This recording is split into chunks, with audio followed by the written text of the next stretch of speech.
சுப்பிரமணிய குரு ஜோதியாயுள் தோன்றிடுவான் அருட்பெருஞ்சோதியான ஆறுமுக சுவாமியுமே.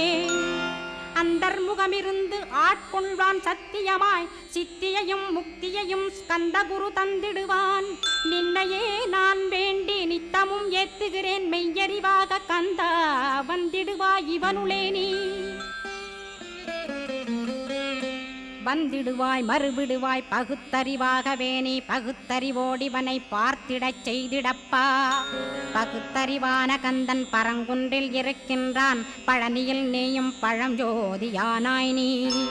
பிரமனுக்கருளியவா பிரணவப் பொருளோனே பிறவா வரமருளி பிரம்மமயமாக்கிடுவாய். திருச்செந்தூரில் நீ சக்திவேல் தாங்கிவிட்டாய் பழமுதிர் சோலையில் பரஞ்சோதிமயமானாய். சுவாமி மலையிலே சிவசுவாமி கருளிய நீ குன்றுகள் தோறும் குருவாய் அமர்ந்திட்டோய். ஸ்கந்தகிரியை